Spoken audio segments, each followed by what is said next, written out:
Real estate అయితే ఇండియాలోనే number 1 ఉండే. అలాంటిది ఇప్పుడు చూస్తే అంత ఆగమాగము పరిస్థితి కష్టం. రియల్ ఎస్టేట్ లేదు, ఎక్కడ కూడా పరిస్థితి బాగలేదు. ఒకనాడు ఆంధ్రలో అంతా అమ్ముకొని ఇప్పుడు హైదరాబాద్కు ఉంటుంది. ఇప్పుడు అంతా రివర్స్ అయిపోయింది. మళ్ళీ ఇప్పుడు ఆంధ్రలో మన తెలంగాణలో ఇప్పుడు అమ్మితే కూడా అమ్మబోతలేదు. ఇప్పుడు ఆంధ్ర అంతా కూడా చంద్రబాబు నాయుడు చాలా బాగా చేసేస్తుంది. మోడీ కూడా చాలా పెద్ద ఎత్తున డెవలప్మెంట్ చేస్తుంది. ఇక్కడ లక్షల కోట్ల రూపాయలు కూడా ఇక్కడ అభివృద్ధికి ఇస్తున్నారు. అక్కడ ఉన్నది కూడా డెవలప్మెంట్ లేదు. పర్ క్యాపిటల్ ఇన్కమ్ ఉండే ఒక టాప్, ఇప్పుడు అది కూడా మెల్లగా జారిపోతూ ఉంది. కాబట్టి అందుకే మళ్ళీ మా కేసీఆర్ వస్తే పాత రోజులు వస్తాయని అనుకుంటున్నాను.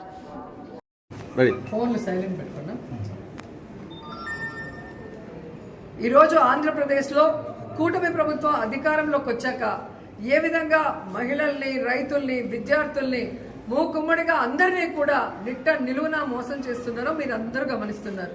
ముఖ్యంగా ఈరోజు చూస్తే కూటమి ప్రభుత్వం అధికారంలోకి వచ్చి 15 నెలలు అవుతుంది. ఈ 15 నెలల్లో రైతుల జీవితాలకి నరకం చూపిస్తున్నారు.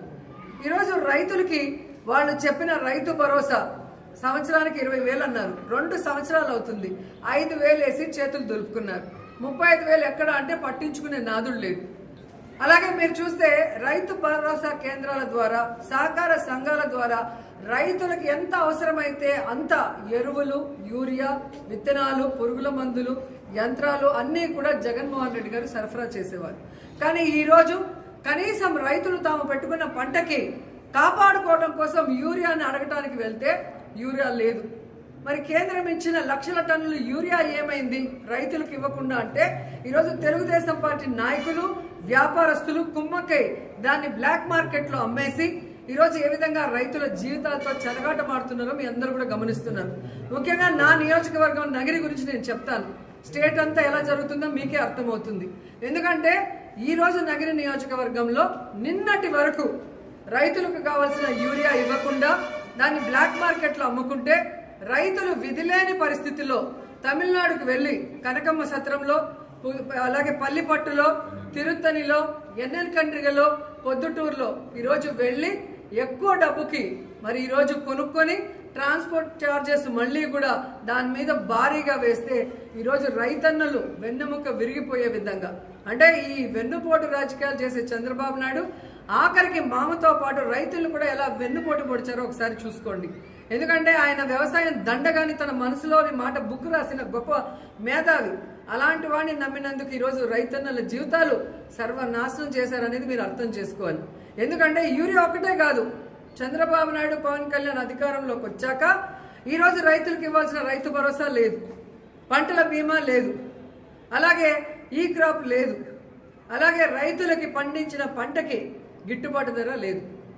మిర్చికి లేదు, పొగాకు లేదు, ఉల్లికి లేదు, చీనీకి లేదు, మామిడికి లేదు, వరికి లేదు. మరి ఎందుకు ఈ ప్రభుత్వం? దేనికి వీళ్ళకి పదవులు?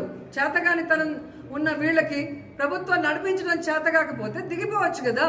మొదటిసారి ముఖ్యమంత్రి అయిన జగన్మోహన్ రెడ్డి గారు ఎలా రైతు భరోసా కేంద్రాలు తీసుకొచ్చారు, రైతులకి వాళ్ళ గ్రామాల్లోనే అన్ని ఎలా అందించి వాళ్ళకి అన్ని రకాలుగా అండగా నిలబడ్డారు.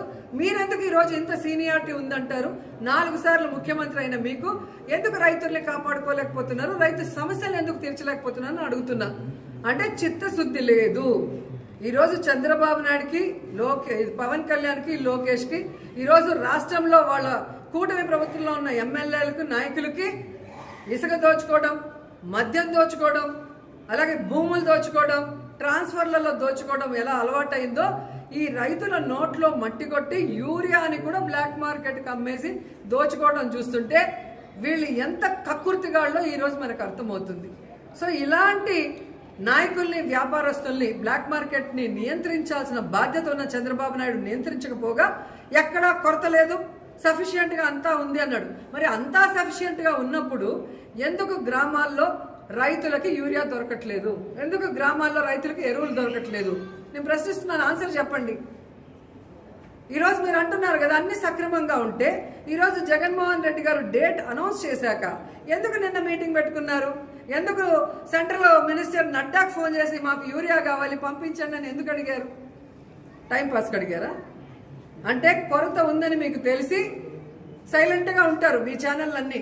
వైఎస్ఆర్సీపీ మాట్లాడితే తప్పుడు కేసులు పెట్టచ్చు, వాళ్ళ మీద దుమ్మెత్తిపోయొచ్చు అనుకున్నారు. కానీ రైతులు కూడా రోడ్డెక్కి ఈరోజు అన్ని రకాలు ఉల్లి రైతులు కానీ, మిర్చి రైతులు కానీ, పొగాకు రైతులు కానీ, మామిడి రైతులు మీ మీద ఎంత నిరసన వ్యక్తం చేస్తున్నారో మీరు గమనించారు.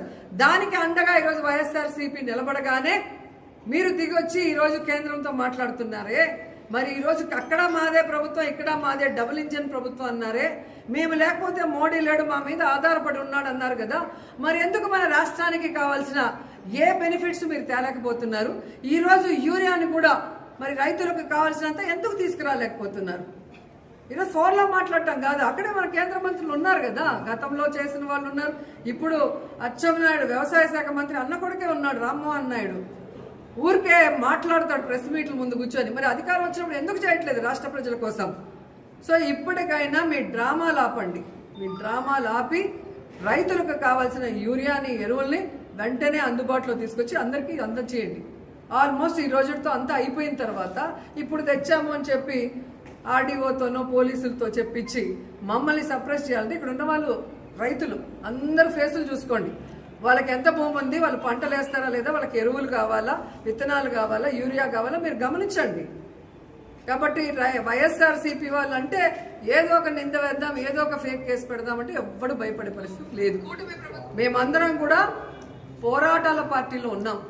దమ్మున్న నాయకుడు జగన్మోహన్ రెడ్డి గారి నాయకత్వంలో ముందుకెళ్తున్నాం. మేము ప్రతిపక్షంలో ఉన్నప్పుడు ప్రజలకు ఏం చేస్తామని చెప్పామో అధికారంలోకి వచ్చాక అవన్నీ కూడా చేశాం. అన్ని వర్గాల వారికి, విద్యార్థులకి, మహిళలకి, రైతులకి. ఈరోజు అపోజిషన్లో ప్రజలు కష్టపడితే సహించాం, వాళ్ళ కోసం ఎంత దూరమైనా పోరాడతాం, ఎన్ని కేసులు పెట్టినా కూడా పోరాడతాం. సో అది ముందు మీరు తెలుసుకొని సమస్యని పరిష్కరించే దిశగా మీరు ఆలోచించండి. సమస్యని వెంటనే పరిష్కరించండి. లేదంటే రైతులకు అండగా మేము ఎప్పుడు పోరాడుతూనే ఉంటాం.